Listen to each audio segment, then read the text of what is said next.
Hello friend, तो आज मैं कोथमर वड़ी बनाई से माधवी भाभी फेवरेट। तो आ वीडियो जरूर थी जोजो।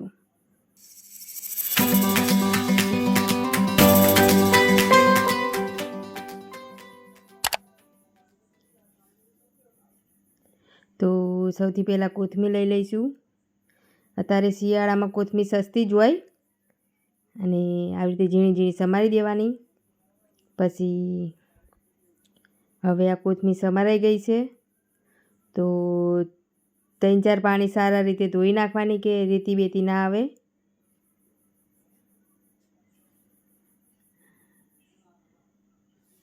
આવી રીતે બધી ધોઈ નાખવાની। હવે આદુ મરચાં અને લસણની અચકચરા દળી નાખવાના મિક્સરમાં। તમે લસણ ના ખાતા હોય તો ના નાખો તોય ચાલે। અને જીરું નાખવાનું અને આવી રીતે દરદરા ટીચી નાખવાના। દળાઈ ગયા છે મરચાં। હવે તાસમાં કોથમીર લઈ લેવાની અને ચણાનો લોટ નાખવાનો કે 1 વાટકો કોથમીર હોય તો અડધો વાટકો જ તે ચણાનો લોટ નાખવાનો અને એકદમ કડક થાય એટલા માટે ચોખાનો લોટ નાખ્યો છે અને આદુ મરચાંની લસણની પેસ્ટ નાખી છે અને અજમો નાખ્યો છે, જીરું, તલ, મીઠું સ્વાદ પૂરતું, હળદર, ગરમ મસાલો,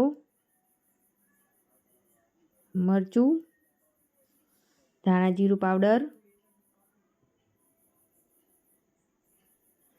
અને બુરું ખાંડ નાખી છે અને લીંબુનો રસ નાખ્યો છે અને આમાં થોડું તેલ નાખવાનું અને આ બધું મિક્સ કરી દેવાનું। અને પહેલાં પાણી નહીં નાખવાનું, બધું મિક્સ કરી દેવાનું કે કોથમીર આપણે ધોઈ એટલે પાણી હોય અંદર એટલે એકદમ ઢીલું ના થઈ જાય, એટલા માટે થોડું થોડું પાણી નાખીને આવી રીતે લોટ બાંધી દેવાનો કે બહુ કાઠોય નહીં બાંધવાનો કે બહુ ઢીલોય નહીં બાંધવાનો, એવી રીતે સરસ રીતે બાંધી દેવાનો।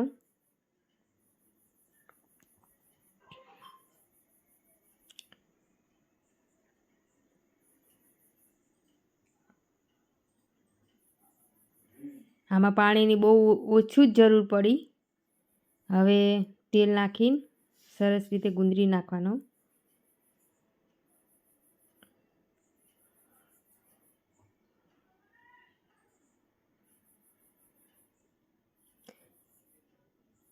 હવે કઢાઈમાં પાણી ગરમ થવા મૂકી દીધું છે અને આજ સ્ટીલની ચાળણી લઈ લેવાની, આમાં તેલ લગાવી દેવાનું આવી રીતે અને તલ નાખી દેવાના, આવી રીતે પફરાઈ દેવાના। અને હવે આ લોટ બાંધેલો તો આવી રીતે એક હરખો આખી ચાળણીમાં આવી જાય દબાઈ દેવાનો સરસ રીતે। અને હવે આપણે બાજુ પાણી ઉકળી ગયું છે તો 15 મિનિટ હવે આને થવા દઈશું, ઢાંકી દઈશું ઢાંકણું।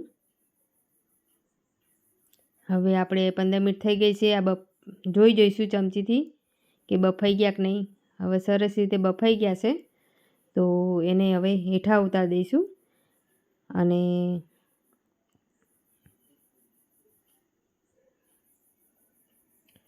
હવે ઠંડુ થવા દઈશું અને પછી હવે એના કટકા કરીશું આવી રીતે।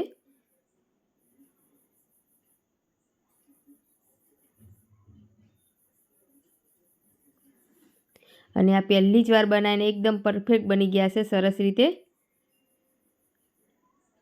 હવે જો બધા કટકા એકદમ ઉખડી જવા માંડે સરસ રીતે થઈ ગયા છે અને તેલ મૂકી દઈશું અને આ તેલ એકદમ ગરમ જ રાખવાનું કે ધીમું નહીં કરવાનું, ગેસ ઉકળતા તેલમાં જ નાખી દેવાનું કે તરત ફ્રાય થઈ જાય એટલે કાઢી જ લેવાના।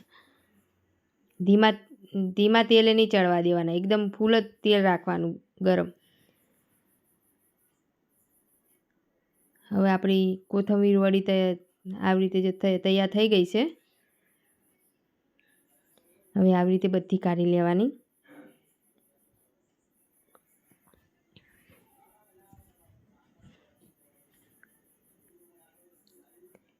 આ કોથમીર વડી કે ચા કે ટામેટો કેચઅપ એના સાથે ખાવ તો સરસ લાગે છે.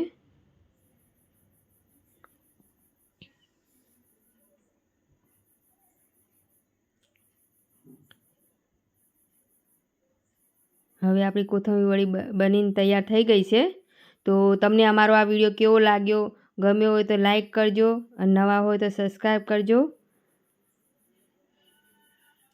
જય માતાજી.